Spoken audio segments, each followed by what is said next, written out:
I've just got a bit of sunburn on my back, mate. Sorry, I'm just having to lift my shirt up to, you know. Oh yeah, I feel so sorry for you. That backdrop's a real cheesy backdrop, mate. I mean, as if that's real. It is. It's one of those AI ones in the podcast thing we're using. I'm actually in my house. Nice. I've just self-generated this lovely Andalusian all-inclusive backdrop. It's lovely. Anyway, guys, welcome back to the Drive Talk podcast, powered by Michelin. I'm actually on my hollybobs, and I am so committed to the podcast that two things. One, I'm recording a podcast on my hollybobs, and two, I even bought some Michelin merch with me just to be able to do some product placement. Cheers. Although yours has probably got alcohol in it, mine's got cold water. No. I've just had a bottle of wine with my lunch. I'm on the afternoon detox, and then we'll have some more later. So tell me, Ped, how warm was it there yesterday? We've been early 30s. I think it's probably hotter in the UK than it is here. It's like 31, 32. But if you go up, because we're right near Marbella, in between Marbella and Estepona. If you go up into the mainland or up over towards Portugal, it's savagely hot, like early 40s apparently. It's really, really bad. Yeah. But I know you guys in the UK are boiling. Yeah, we've had a couple of days of, I was going to say hell, but I don't want to complain about the hot weather because I'll be dreaming of it in a few months' time when we're in the winter already. But yeah, yesterday, our village, I think we got to 34, but it was just such a close, horrible heat with absolutely zero wind or breeze. And, you know, anyone that's listening from outside of the UK, 99% of houses in the UK don't have air conditioning and stuff because we don't need it. 99.9%. Our air conditioning is opening the window. Yeah. And when there's zero wind and just a hot, just hotness. Anyway, so poor little Peggy, and I think many other dogs in the UK would have been suffering a little bit yesterday. But anyway, yeah, mate, it looks amazing out there. It is. Yeah. I even gave Hallie, our little one, a clip before I went away because I knew it was going to be hot.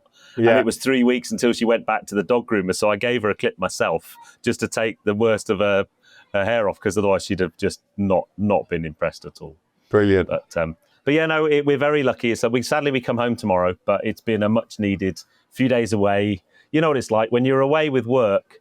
It's very different to being away with your loved ones and just having time together and just relaxing. And I've been in the gym every morning and doing some exercise, but sleeping and eating well. And I've had a really good break. Nice.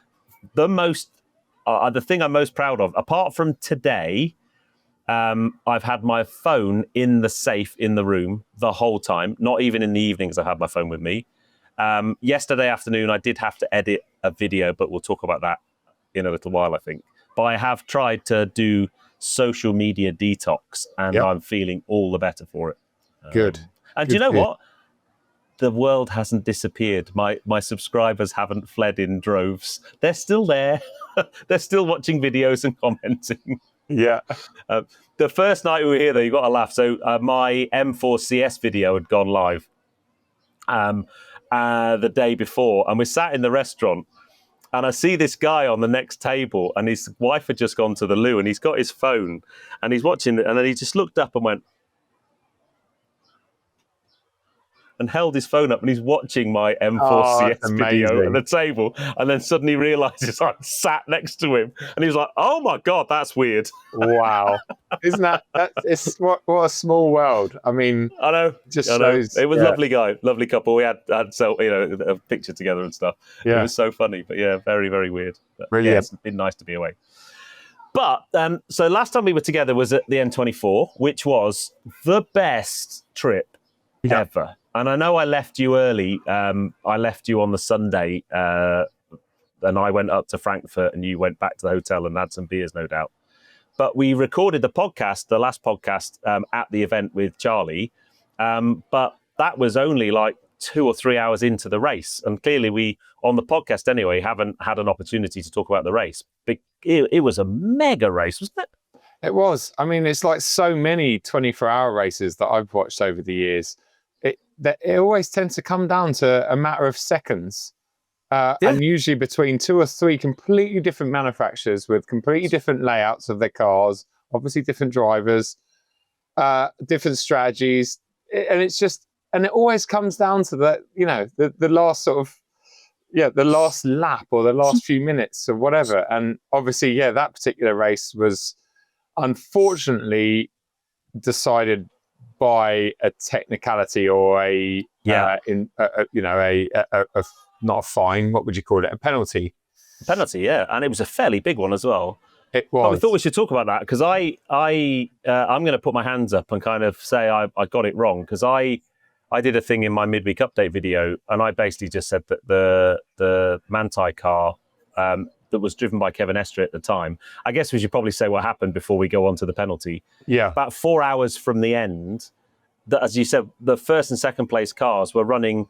I mean, I thought Le Mans was close, but they were running literally 10, 15 seconds apart. They were just so close, running through all the back markers.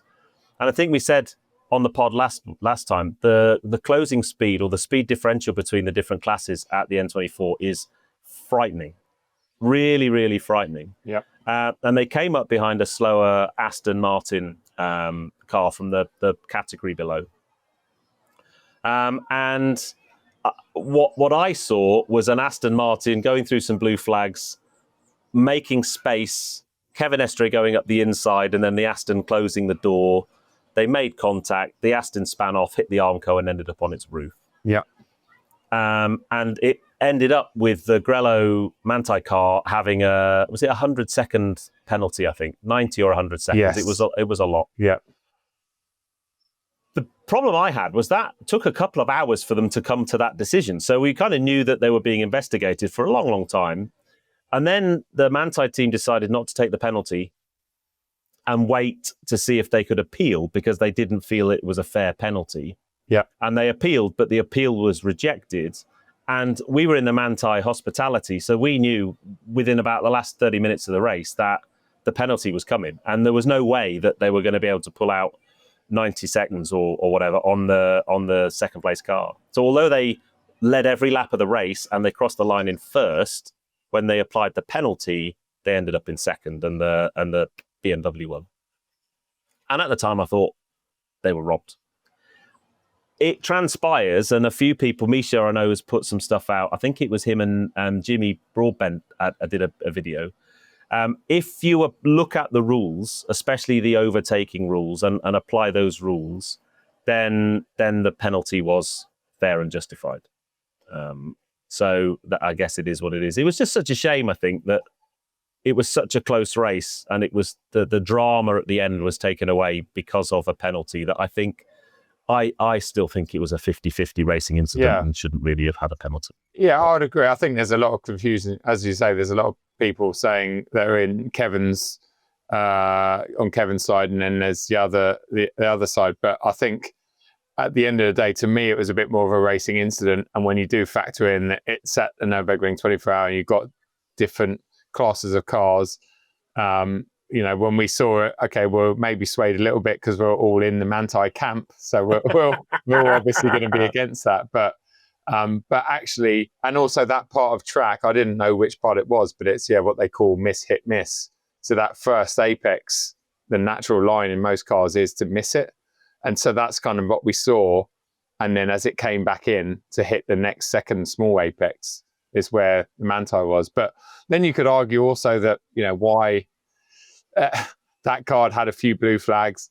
I know it doesn't strictly need to give way to the faster cars. It could stay online, but at the same time, it should have known better after 20 hours of racing. And also you got to factor in fatigue, because I think when that happened was about 11 a.m. ish, which in my head is when everyone is at their most tired, because even the most seasoned pros like Kevin, I think he only got a couple hours sleep. So by 11 a.m. the next morning with no sleep, that's when you're really feeling at your worst, and your brain's probably not working as quick. So, but it's one of those things. It's all part of endurance racing, isn't it? And it's a shame that it was decided like that. But hey, it is what it is. The Aston driver's fine in terms of exactly. Not that's injured. the most important thing. That's the most important. And I think it was quite amusing then because of that. All the teams that we were supporting while we were there all came second in their class. Because Misha and the boys came second in their class with the McLaren winning. Yeah. Some debate there whether that McLaren was in the right class or not. Yeah. And then the Mini came second in class as well. So it was all in all a good show up for them. So yes. Yeah.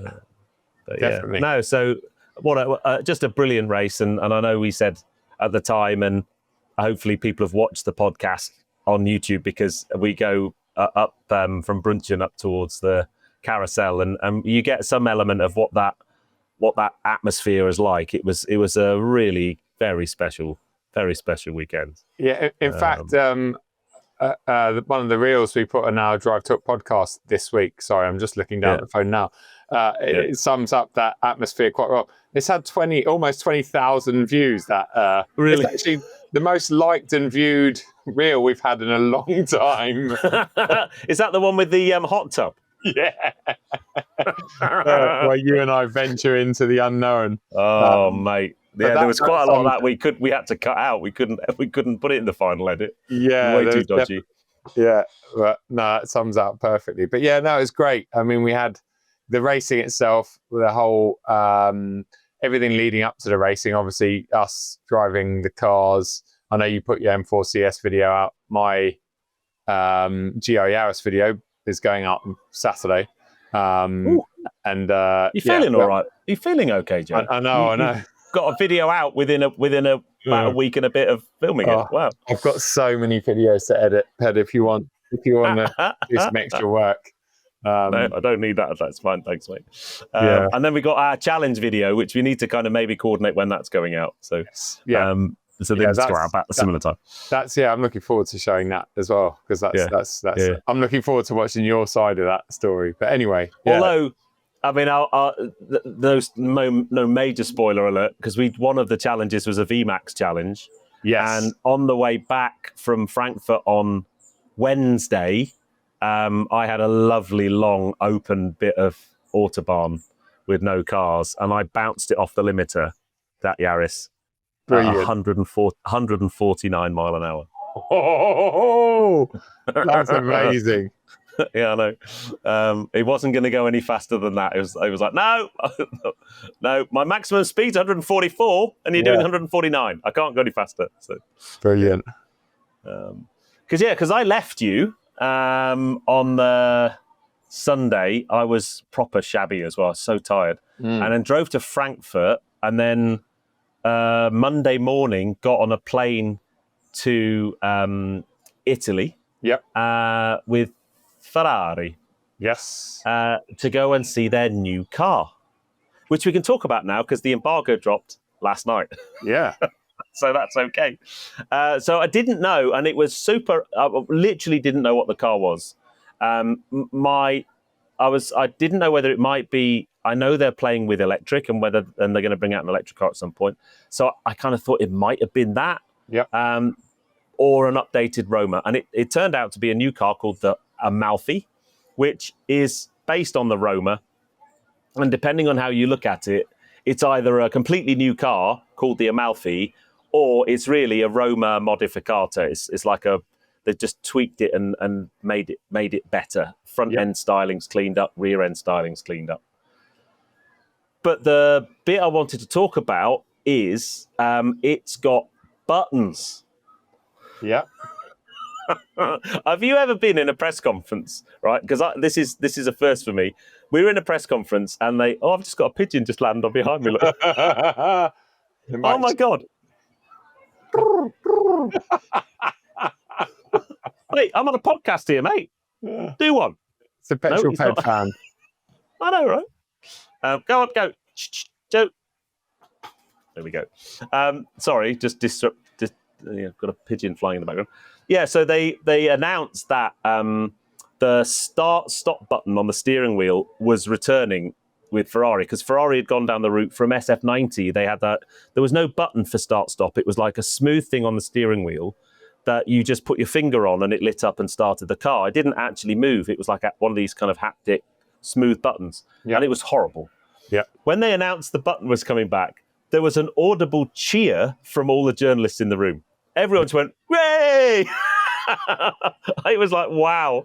And you could see all the Ferrari designers going, wow, didn't expect that. Okay, that's, good. And then the other buttons on the steering wheel, they're all now, that they would have gone from haptics to real buttons. Yeah. It's still not great navigating stuff with them, but the fact that they are physical, touchy-feely buttons, and all Ferrari updates from now on are all going to go back to that. So the haptic start-stop button is a thing of the past.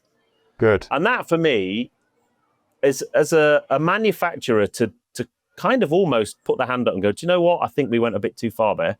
Yeah. Because for me, a start-stop button, if you're going to have one, and I know all cars have them now, but I remember when I had my S2000, the thing I really loved about that car is I think that car was one of the first cars, mass production cars anyway, to have a start-stop button. Yeah. You'd turn the key and then you'd hit a red button. And it was just the coolest thing ever. And now everyone thinks everything's got a start-stop button. But if you're in a supercar, you want some theatre. I think Lamborghini probably do it the best with their like fighter jet thing. We have to lift the cover off, and that's so cool. Yeah. And so it is good that they've listened to customers and they've listened to people like you and me, and as I said in my video, proper journalists, and they've come back. Yeah, it's great. It's great. I think there's a few, you're starting to see it in some manufacturers, less touchscreen, a few more buttons, the wheels are getting less complex. I mean, look at Volkswagen, for instance, apart from the Golf R, where they kept the wheel the same, they've reverted basically back to the old wheel, haven't they, with the old buttons. They've got rid of that horrible haptic wheel, which it's hilarious because I put my Golf R video out the other night, the wagon, and there's still people in the comments going, oh, well, I've got a Mark 8 Golf R and I've got absolutely no problem with my wheel. Well, that's weird because Volkswagen have changed the wheel across the entire range apart from the R because it probably costs too much money. So I think maybe a few people have had issues with that wheel. Maybe that's just someone who's feeling a bit butthurt because they bought one and they're trying to defend it. You can't defend the indefensible. You can't sit in a Golf. Cupra's the same. You look at some of the Cupras with the little haptic buttons that when you hold your hand on the steering wheel, you start changing the bloody volume on the, the stereo. You can't a lot of people drive that and say it's okay. But then I suppose that like the average like Golf R owner, is going to be like holding the wheel up there, innit? So like I ain't going to be touching no buttons up there, innit? You know what I'm saying? This is where you hold the wheel, innit? Blood. Yeah, with the seat all the way back. Like. So it's basically like lying on the back seat, like, Oh, classic. Oh dear. So so that's good. And that's great. Sorry. No, I think, and then the other thing, they changed the way you turn the ADAS systems off, and because again, I think there's only one. It's not one manufacturer, but Renault Group for me, of all the manufacturers and all the cars I've driven, and I think it's probably worse for people like you and I that jump in lots of different cars, because you get in a car and you think, shit, how do you turn all the systems off? How do you turn the speed bong and lane departure systems off? And it takes you a while. That Toyota, but GR Yaris, turning the driver assistance systems off on that car is a ball ache. Utterly is dire, really bad. Yeah. Renault, you have a menu, you got all the ADAS systems, you can, in a checkbox, say which ones you want on and which ones you want off, and then you save that setting, and that save setting goes onto one button on the dashboard. Yeah. Right? And when you get in the car, you hit the button twice and a little red light comes on, and that's it. You're there. That's all you have to do. Yeah. You have to do it every time you get in the car because that's the law. Yeah. So Ferrari have made it better, but it's still not as good as it could be. And loads of manufacturers, even that M4 CS was a pain in the bum. And I know you can put shortcuts and stuff, but that for me is the next one. Yeah. And that is until the MCAP decide that they're going to have a sense of humour failure and say that what Renault have done is not legal. Yeah. But it's too easy to turn them off. Because they don't want you to turn them off, do they? Let's face it. No, they'd prefer us to keep the lane departure stuffs on because it causes more accidents, I think. So we can kill cyclists more. Yeah, literally. The worst invention. All of those safety things are just, forget it. You're coming up behind a cyclist, you go to overtake a cyclist, Of course. and you obviously got the centre line. And as you come to overtake the cyclist, the lane departure assistance goes, "Oh no, you're about to leave your lane. I'll pull you back in again." There's a bike there, but I don't care about the bike. Yeah. Madness. Anyway. So, but yes, so that was Ferrari. Yeah, that looks good. I actually, I really I enjoyed your video, and clearly a lot of people did because it's going so well. But it's going. I was saying to Pat, I woke up this morning because it was not a great embargo time. No, but not horrendous though. Not horrendous, because horrendous is midnight. Yeah. I don't know why brands think that's a good idea, and luckily because it was 10:40 European time, which is 9:40 UK time. So that's actually not too horrible because there's still people awake, maybe, watching YouTube and stuff. Yeah. But for me, it was a Tuesday. I never put videos out on a Tuesday. And I did think, do I wait and put it out on a Wednesday at 6:00, which is my normal video time, or do I? And I decided to put it out when the embargo dropped because I made the call to the other channels that were there. Top Gear were there. And I knew they'd put it out bang on the embargo. Sam, Seen Through Glass, was there, but he said he wasn't putting his video out till the weekend. Yeah. And then I thought, well, I put it out then, and it might be okay. And I woke up this morning and I thought, if it's done like 10,000 views, I'll be super chuffed. They've done 22,000 views this morning. Yeah. It's on nearly 40,000 views now, which for a studio static shoot, I'm super chuffed with. But it was... What people probably won't see when they watch that video is I had half an hour with the car. We had a technical briefing the day before, so I could get my script, and I don't use a script, but my shot list, how I was going to do it and how I was going to break that 20 minutes down. But we literally got half an hour, and we had an SD card failure on the camera, which took 5 minutes to sort out. So I actually only got 25 minutes. So all of that was filmed in 25 minutes. Wow. And the video is 13 minutes long. Yeah. Yeah. So, and there's no voiceover. So it was tricky, but it's come out well. I'm pleased. Yeah. Oh, nice. Yeah. I'm still married, which is good, because when I informed Tracy that I was going to have to edit the video while we were on holiday, while I was doing social media detox, that didn't go down very well. But it's okay. Yeah, can we just... and then I went, oh yes, I'm recording a podcast with the boys tomorrow. And she was like, what? Oh, no. I'm sorry about that. Sorry, Tracy. It's all right, no worries. She's enjoying herself by the pool. Can we just quickly talk about that podcast? Because I know a few weeks ago I opened up about the whole BMW saga with the M2 CS. And we talked about embargoes and how difficult it is. But I mean, that's a new one. So you got, obviously they've kept that car under wraps very well, and like you said, they didn't even tell you what it was until you got there, which is almost unheard of. We were half an hour into the press conference, maybe more actually, before we found out what his name was. Oh wow, okay. Nobody knew what his name was. That's how tight it was. I like the name. Well, I like the Amalfi Coast, so it's kind and it's less. I think I saw Top Gear's video of it earlier as well, and Ollie was saying at least people can pronounce Amalfi. Can I pronounce it without murdering it? Yeah. Yeah. The dice cilindri. Yeah, they're not all like you, Ped. They're not. Simple people like me. Amalfi. All right. So you got. So you woke up yesterday. You got the footage sent to you yesterday morning. No, I got it at 12 o'clock. 12 o'clock yesterday, noon. And the video, the embargo lifted at 9 p.m. So you essentially had, 9 hours to edit a video. Okay, albeit it wasn't the most complicated video in the world, but still 9 hours to edit a video, upload it, make sure everything's ready. I mean, that's like record breaking. It is tight. And I purposely filmed it because we knew beforehand.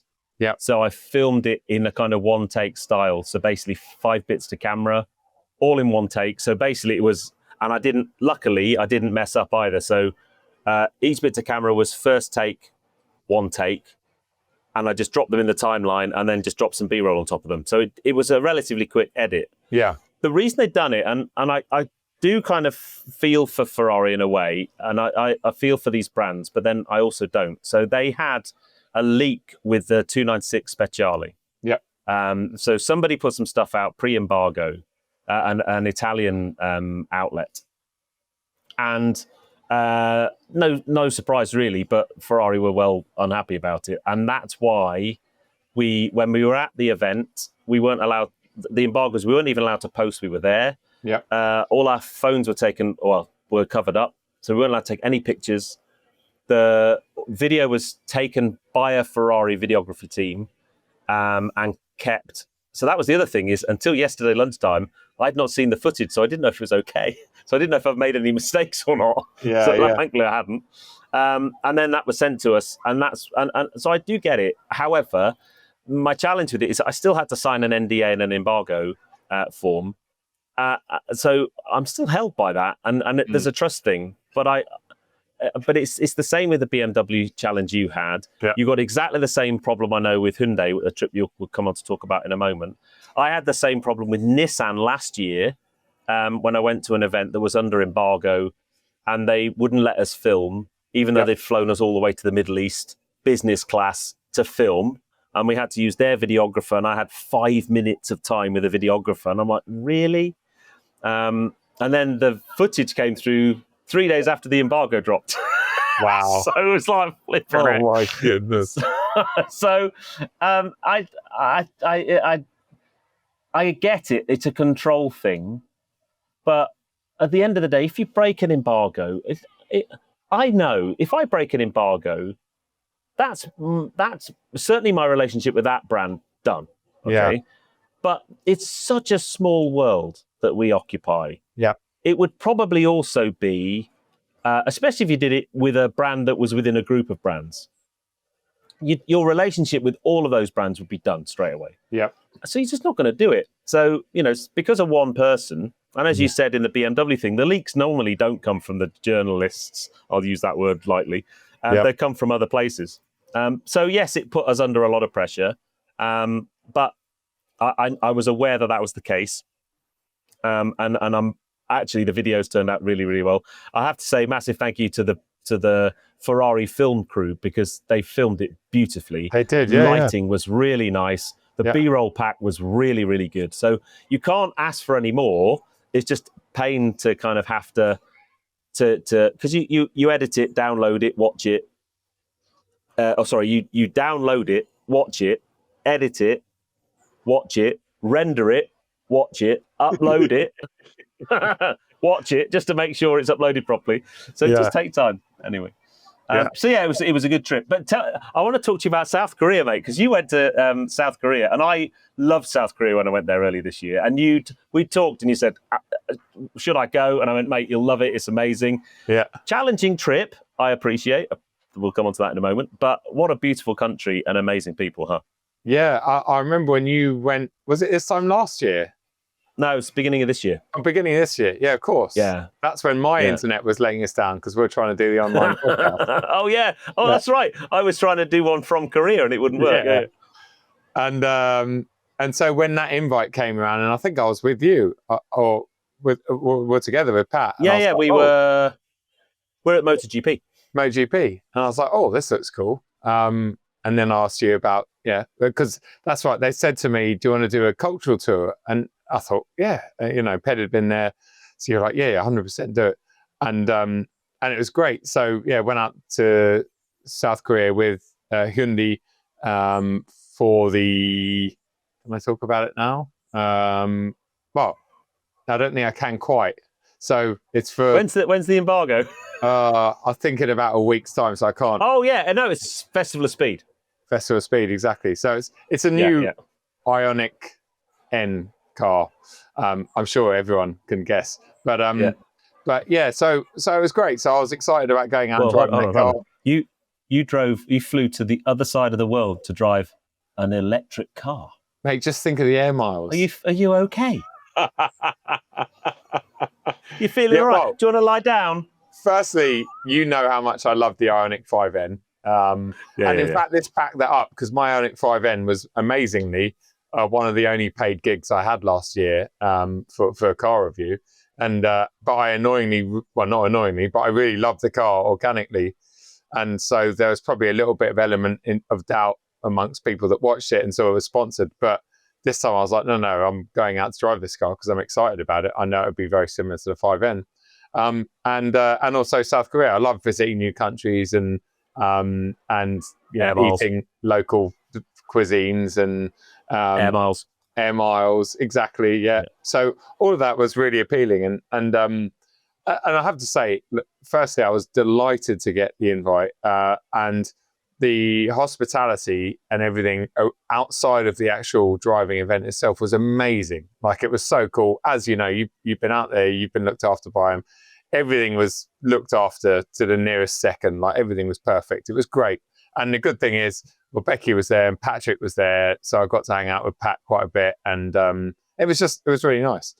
But the event itself, so we went to they've got this testing facility. It was about an hour and a half out of Seoul, and I can't remember, but I think it's the biggest testing facility. Well, it is the biggest car testing facility in the world, and I can't remember the numbers, which is a shame, but just ridiculous. I think so you'd go through this reception area where, like, you get like airport security style stuff, and you've got thousands of employees going in and out on different shifts.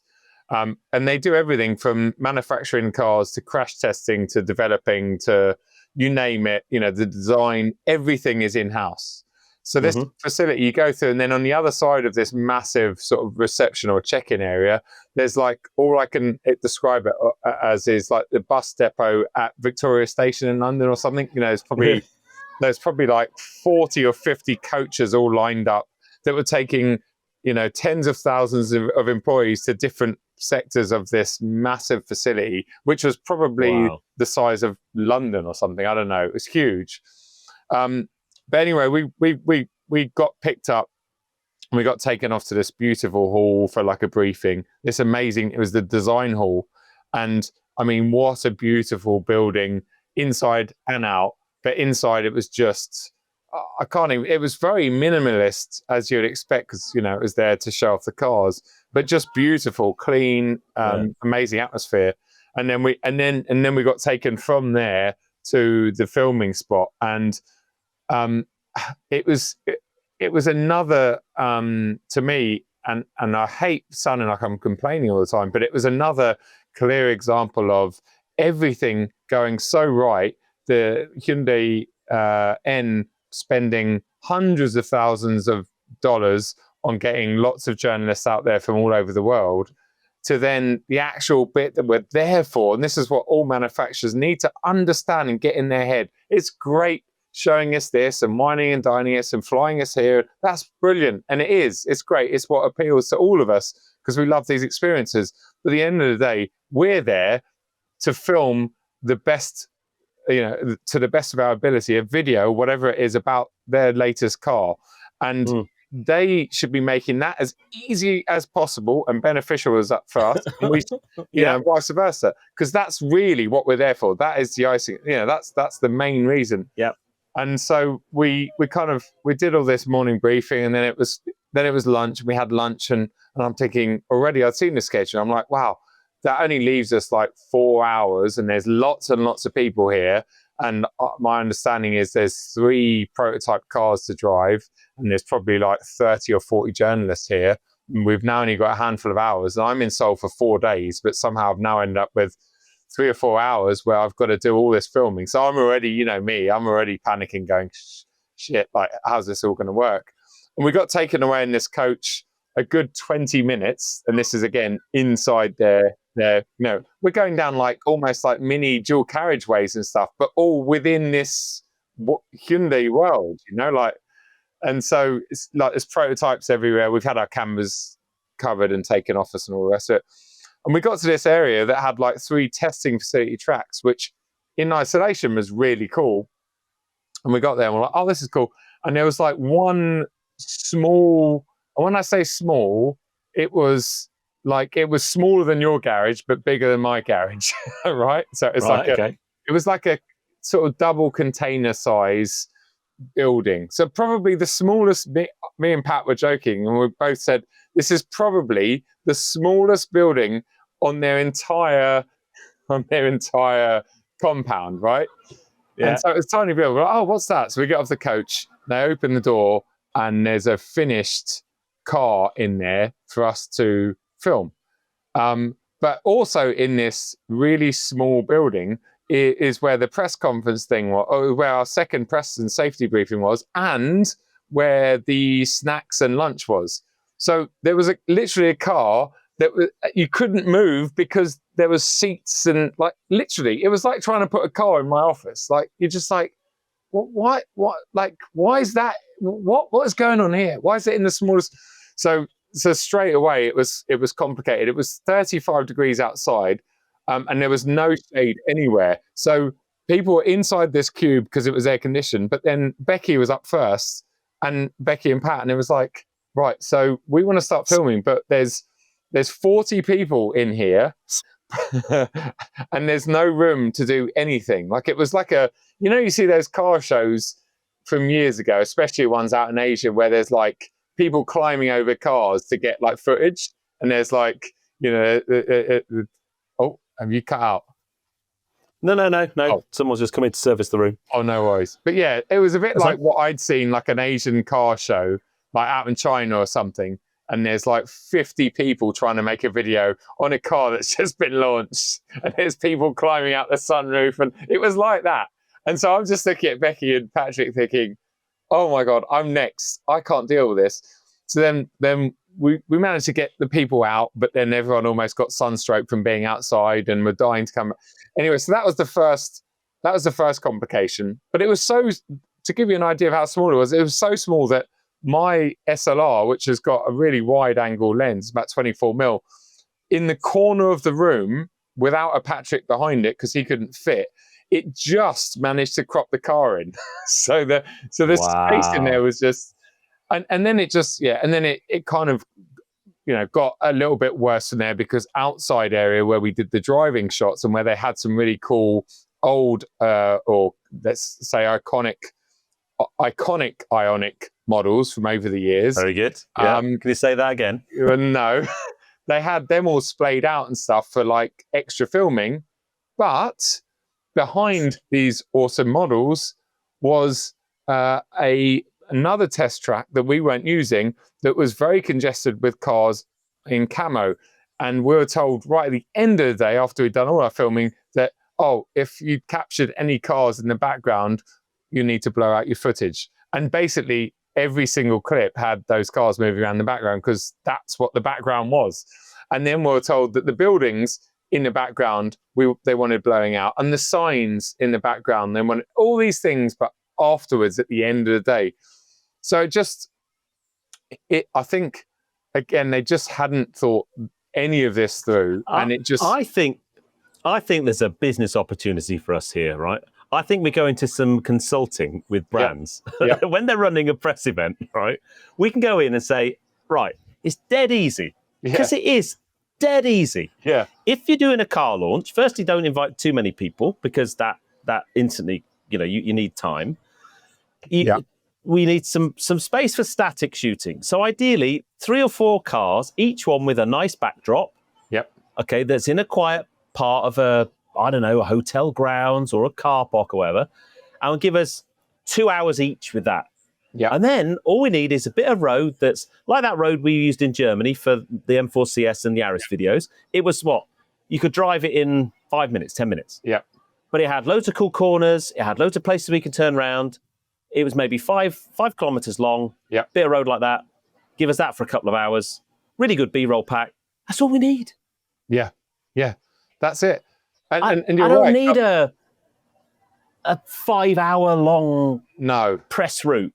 You don't, but I think the problem with this is, and again, Pat and I have talked loads about this, like, I don't even know if you mean it in a joking way, but we're both like, we would love to set up something like that to give these, but the problem is a lot of these PR teams, and I am generalizing a bit here, but they're all too proud, or they don't, I've, in my cynical time in this industry, I've come to realize very quickly that VR and press teams don't like really any advice unless they really ask for it.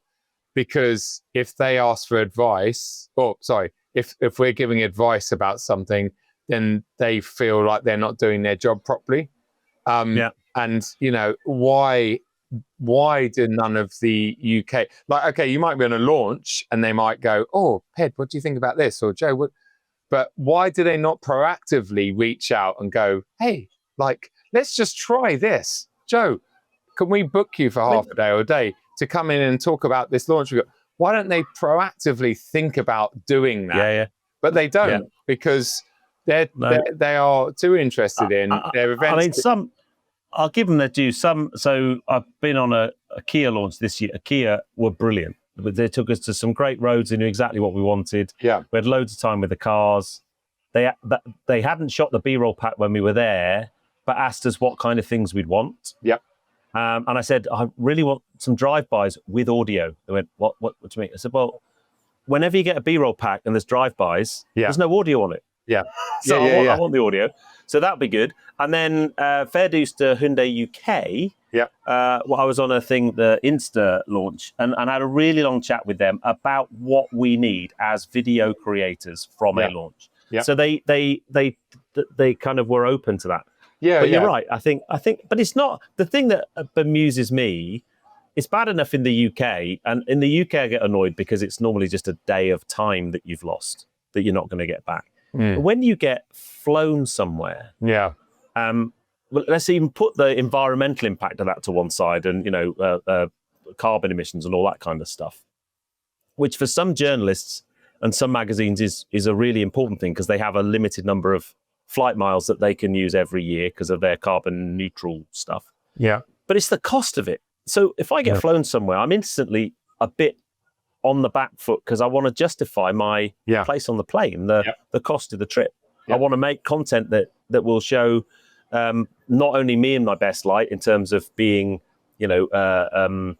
as balanced as possible, but really good quality content that shows the product off as best as possible. So that's all we want, really. It's not rocket science, but when it goes wrong, it goes badly wrong, and it's a horrible place to be because there's nothing you can do. Mate, you're 100% right. The cost of it, and that's what adds the pressure again. It's great. I had so much fun out in South Korea. I love Seoul, love the food, love the hospitality, love the flights, loved everything.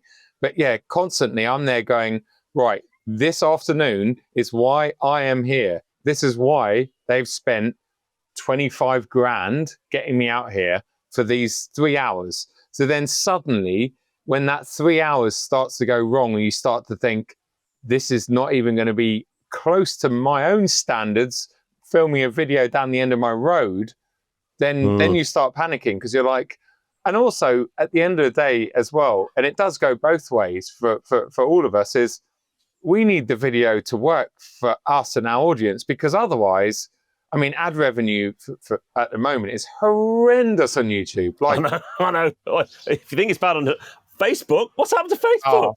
All of it's just completely died. So anyway, we're not making any money out of that relatively anyway. But, if we are going to walk away with a couple of £100 in our pocket from ad revenue, it needs to work. And again, just finishing up on that trip, there's so many bits that I could go into, and this is not about bashing Hyundai, because there were so many great things about that trip, to the point that at the end of it, we sat down with all the designers and all the technical people behind the cars, and they asked us for our immediate feedback on everything that we'd experienced today in terms of the car, any things that we think they should change, because they still had at that time 3 months or something to tweak stuff. So I never experienced that in a press launch before. You could see and feel the passion there. The car itself, well, I haven't said what it is. Can I say that it was brilliant? Yeah, probably. Pat said you can talk about it. Oh, I can. No driving impressions. No, tomorrow. I reckon it's. No, I can't. Yeah, but the pod goes out on Friday. Oh, okay, yeah. Well, then driving impressions. Randomly. I mean, that was the other thing. There's 2 embargoes.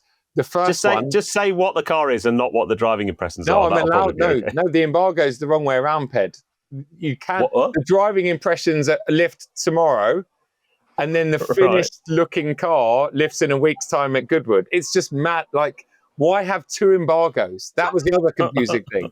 It was like, just have one at Goodwood. It all lifts, but no. So I think they're expecting 2 videos out of it. I was just like, no, there's no, it's madness. No one's gonna watch my driving impressions video and then go, oh, now let's watch the finished product that doesn't have any driving in it. Like, no. Anyway, so yeah, it's all the wrong way around. But the B-roll. So on the day, obviously we were so limited with time, and I was like, guys, are you going to get some B-roll over? Yeah, no problem. Anyway, it's arrived in dribs and drabs over the past few days in massive files and folders, including all our data. And the B-roll is horrendous. And there was probably, I'm not exaggerating, there was 20 people on the ground that Hyundai had employed. Maybe some were internal staff, maybe not. They all had very expensive cameras, and they were, everywhere you looked, there was a camera being pointed at you or a car. And it's arrived. And honestly, the B-roll, it's 7 minutes of a car on a plinth spinning around. 7 minutes. That's it. No internal shots, no detail shots, just the car moving. So if you're trying to lay over, you're talking about, I don't know, the rear wheel arches that are flared, but you can't overlay that because you're just showing cars. So anyway, but yeah, it was a shame, and I felt the need to write them an email and just explain my frustrations. And I just said, look, this is really for both of our benefits, because, you know, I don't, to me, it's annoying that, you know, you're wasting some of your money by doing this and not giving us the final hurdle. So yeah, we'll see how that video turns out, but it's not going to be my proudest moment. And it was just although, yeah, it was a fantastic car. Really, really enjoyed the car itself. So I guess that's the most important thing. But anyway, we've talked enough about that. Let's move on to another subject. Yeah. Next one. So we have got an agenda. Well, we have a few bullet points of things we wanted to get off our chest. Yes. It's a more kind of news related. And it's an article that's in The Guardian, actually, about Lotus. And this is rumours, because I don't believe Lotus have actually made an announcement or even said anything to their staff. But the rumours are that Lotus are going to cease sports car manufacturing in the UK and move it to the US. It was just really what your thoughts were on that, really. I mean, I guess all the electric stuff, because they're part of Geely, aren't they? So there are Lotuses that aren't made in Hethel anymore anyway, all the electric stuff. But I think that would be a great shame. And I think if we think about car manufacturers that were based in the UK that used to make cars in the UK, they're a dying breed, aren't they? Yeah. It's pretty tragic.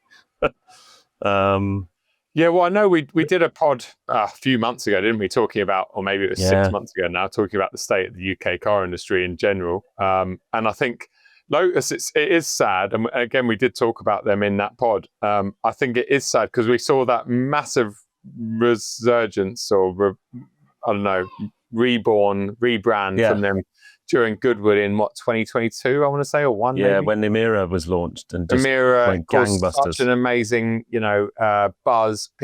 Thousands of deposits there and then, and they did sell, and they have sold, I think, a respectable amount of numbers, especially compared to Lotuses before that, which were always sold in such small numbers. And it was a pretty good car. It had its faults, but it was a pretty good car. But unfortunately, the pricing of it just kept going up and going up and going up. And it kind of priced itself out the market. Now, this latest news is massively sad.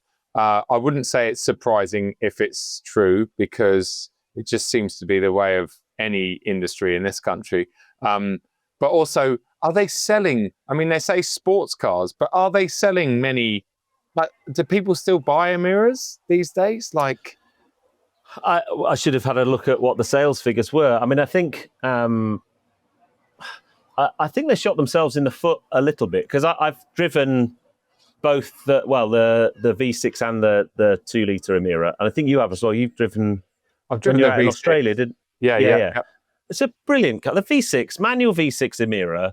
Yeah. When it works, is a brilliant car. Yeah. And it has supercar looks. It sounds fantastic. It's the gearbox is tricky, but once you get your head around it, it's really lovely. And it's a mega thing. However, it's not a 90 grand car. No. You know, that they when they first came out, they were going to be late 60s, I think, early 70s, and they just got more and more expensive. And then the 2-litre came out with the AMG engine in it, and I thought that was going to be much cheaper, and it ended up being like $4,000 cheaper or something. It's still the 90 grand car. Yeah. And the automatic, I think they've solved some of the problems now, but it was dire. The gearbox in it was awful. Should never have left the factory. Yeah. So I don't think that helped them very much. Their dealer network suffers because they don't have a massive dealer network. And when you buy a car like that at that price point, you expect good service from your dealer. And unfortunately, Lotus Emira owners get to know their dealers quite well because they've got a habit of basically having issues. Yeah. You know, and I know, you know, we know Tony had that one and it was in the garage a lot. So I don't think they've helped themselves really. They're a good buy used. Yeah. But so yeah, but that and then that, if you think about it, that's it now is Emira. They don't have the everything else they make is electric. Yeah. And that's it, a Maya and Electra, and they're not made in the UK. And I haven't seen, the only one of those I've seen is Tom Howard trying to. Yeah. Tom Howard's he's got one of each. Yeah. Yeah. So yeah, I don't know, and it's a shame because I think if as a brand they've done some amazing cars in the past and a lot of British heritage in there, and I know they're owned by a Chinese company now, but then you could say the same. We've done this on a pod already. The ownership of, like McLaren, is now owned by Abu Dhabi, aren't they? There's rumours that they'll move production outside the UK or whatever. So I think it's just a sad reflection of where we are, unfortunately. Yeah. Yeah. Talking about McLaren, I only saw, I think yesterday, I think it's Tom Hartley is selling the Mansour Ogier collection from McLaren.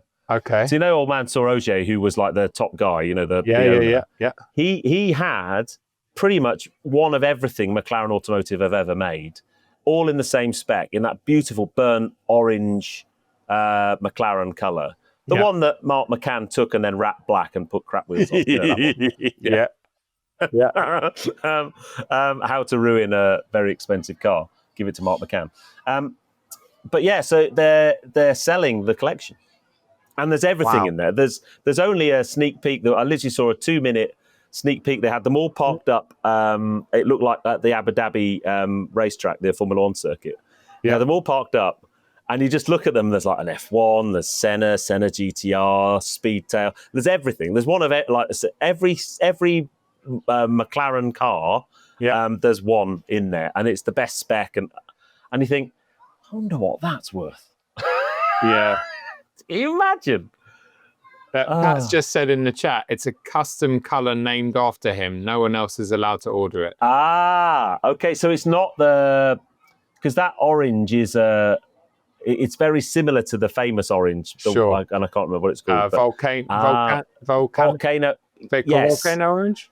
Something. I think something like that, yeah. But yeah, I mean, I just watched it, I was like, oh, wow. And I'm sure, I can't imagine, they'll be selling them as separate lots, I would have thought. I don't know, he's not released details of the sale process. Yeah. I can't imagine there's anybody out there with enough money to buy them all. That would be a flex, wouldn't it? I'm going to have them all. Yeah, I'll just buy the whole collection. That would be lovely. Yeah. But yeah, wow. It was funny because I was at McLaren just a few weeks ago and they were talking about Mansour's cars and I thought, Justin was showing me around and he said, we had the Mansour's car here the other week. And I went, Mansouri. Not Mansour. What? And I thought he said Mansour, as in Nigel Mansell. Oh, okay. No. I was like, Nigel Mansell? In a McLaren? What? And he went, no, Mansour. Ogier. Mansell. Oh. Brilliant. Not Nigel Mansell. Yeah. But yeah, that I will be keeping an eye on that. It would be interesting to see what they'll go for. I mean, there's the McLaren F1 in that colour I mean, that's got to be 30 million, I would have thought. I Yeah. don't know, 25, 30 million? Yeah, at least. I don't know. And with it being associated with him, that's got to come at a premium, I would have thought. Yeah, yeah. But yeah, wow. Anyway. Are we getting towards the end, I think, aren't we, of our list? We've kind of done. Oh, I did. The only thing about the car, is just to say, yes, there are cars leaving our shores, but bearing in mind we just spent the last weekend with the little GR Yaris, and I think we both fell in love with that car a little bit. Although I think we both loved it anyway. Brilliant little car. But the one car we haven't had from the GR range in the UK. Because we have GR86 and GR Supra and GR Yaris, but we never got the GR Corolla, which looks wicked. That's going to be made in the UK now. Yes. So does that mean it's going to be available in the UK then as well? You'd hope so, wouldn't you? You'd think surely they've got to make a right-hand drive one and sell it to the UK because it's a wicked-looking thing. Yeah. Well, let's hope so. But then, I mean, if the Yaris is nearly 50 grand, then that's going to be. Oh, I know. 65 or something. That is the Yaris's problem. Actually, it's really expensive. But when it went back to Toyota, I was like, oh, it's quite like the only thing is I left my bloody toll tag in there. I put my toll tag in for that trip. We never actually went on a péage, so I didn't need. And then I forgot to take it out, and I go on drive tour on Saturday. Oh. And I need. So they're sending it me back. Don't worry. Oh, good. So, talking of that, before we completely wrap up. It's Goodwood next week, Festival of Speed. Yes. And I know you're not going 100%, and I'm probably not going. Is that quite sad? It's the first one I've missed since 2009. Yeah. So that's 16 years. Yeah, it is sad, and especially getting to do what we do. And there's two reasons I'm not going. One. I've got a new channel partner that I'll be working with that I'll announce next week. Oh, I'm going on a drive tour with them, and I'm so excited about it, and I'll kind of we'll talk more about it on the channel. But it's basically a drive tour companion app called Mivia, and we're going on a tour next week, and it was just a clash of dates. So the tour finishes the Sunday of Festival of Speed. So we go from Saturday to the following Sunday. So as soon as that was like, so that's not great because I could finish it, come back early on the tour, miss the last couple of days and be at Festival of Speed for the weekend. Right. What are you taking the tour? Are we not allowed to know? Oh, no, we are. Yeah, well, the plan was to take a 911 in dark metallic green with gold wheels and cool bits on it. But sadly, I haven't replaced that yet. Alpine have come to the rescue. Oh, okay. So I've got an A110S. Nice. In fire orange. Oh, okay. So I'm actually really looking forward to driving that out in France because we do some mega roads, all the kind of Alpine passes that we know, Gotthard, Thurker, Bernard, all of the famous ones. But yeah, sadly, I was going to be taking my 911. I need to find a replacement to that once I get back from tour. I am looking every day on Auto Trader, but I haven't found one yet. But the other reason I'm not going is last year, I just felt like a right mug at the end of Festival of Speed because I was there all 4 days. I did some amazing things, don't get me wrong. I drove up the hill a number of times, which is always super special and a real privilege. I hosted a Q&A for a brand. I did all of these things, and I didn't get paid a penny, right? Which is not a problem. But then I looked at all the other influencers that were getting paid loads of money to do nothing. Yeah. And I just thought, do you know what? I'm a mug. Yeah. So if I'm going to go to Festival of Speed this year, we'll go if I'm being paid to do stuff. Yeah. Or if you're around, there's something you really want to go and see. Which, exactly. Let's face it, these days, there's less and less of that. I mean, I think the Chinese brands are chucking money around. We've got a podcast on that at some point, I think. Yeah. But as it happened, although we talked to a couple of brands about doing stuff, nothing really came to pass. It's been a really weird Festival of Speed this year. I've talked to lots of brands for the last maybe 3 to 6 months, maybe. Yeah. And lots of them weren't that sure what they were doing, what their plans were going to be, what their budgets were going to be. That a lot of them didn't have any cars that were going to be doing stuff. I had high hopes for Alfa Romeo. I thought Alfa Romeo were going to be there with 33 Stradale, and they're not. And that kind of canned one thing. So I thought, do you know what? I'm going to take a year off from Festival of Speed. I'm going to drive a really nice car around some really cool roads with a bunch of mates in other nice cars. And yeah, so that's why I'm not going. Excellent. Yeah, cool. Yeah. How about you? No, I'm the same. Yeah, I'm kind of, I mean, for the first time in many, many years, BMW aren't doing anything on the first, well, there at all, press related or, so that usually kicks off a Goodwood for me is a night out with them and then a day with them. Just kind of a bit of lack of interest and the same as with you last year. It's just all about, I mean, there was so many Chinese brands there last year. So that kind of, I was just like, it was like 50% of the stuff there was electric Chinese stuff. And whether you're an EV head or not, you don't go to Goodwood to see them. You just don't, well, in my opinion. Like the Goodwood audience doesn't care. The McMurty and stuff is amazing. But so, this year I've had a couple of small invites. I had a chance to ride a bike up the hill from BMW actually but that was like Friday last thing at like 10 to 6. And then it's the faff of getting like all your gear there. And it's just like, I just can't be bothered. So I might go on Thursday just to check out, but otherwise I'm also tempted to just jump on my bike and go and spend a few days in northern France or something, because I know I'd be guaranteed to have a lot of fun there on my own. I got an invite to go in a rally car again this year by Toyota, which I did last year. I'd do it, it'd be great, but I've already done it on the channel. I got a passenger ride up a hill invite, but unless I'm driving, for me, it doesn't. Same. And an opportunity to drive some cars around the circuit with Audi. But that's on the Thursday, which is the day that you kind of want to be at the festival, not at the circuit, in my opinion. Exactly. Makes no sense. So I'm mixed emotions, really. I'm a bit sad I'm not going to be there. But I'm it's not like I'm sat at home doing nothing. I'll be doing nice things. So and then when I get back, then I'm going to buy a new car. Yay! Nice. So, on that bombshell. Yeah, exactly. Yeah, yeah. I think I'm going to go to the bar now and have some free alcohol. Well, it's not free because you have to pay a lot of money to be here, but it's all inclusive. So.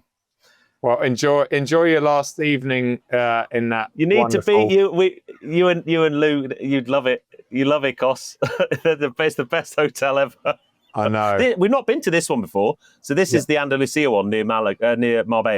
Yeah, it's in between Marbella and Estepona. Happy to report, it's very, very good. Because we did the Mallorca one last year. Which one would you? So you've been to Mallorca and Andalusia now. We prefer Mallorca. Because it's a bit both more very good. They're both about the same size. Mallorca's just a little bit. You got the kind of accommodation at one end, and then all the restaurants and stuff at the other end. It's all together. Okay. The sea's there, but the beach is quite stony, so it's very difficult to swim in the sea here, whereas you can swim in the sea in Mallorca. Yeah. And the thing that's going to sway it is Mallorca has paddle courts and this doesn't. It's only got tennis. Oh, okay. I know.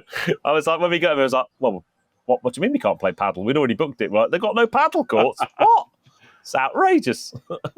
But they are. This isn't a paid link by ICOS. I wish it was. We should get the podcast sponsored by ICOS and do one out here because it'd be amazing. Yeah.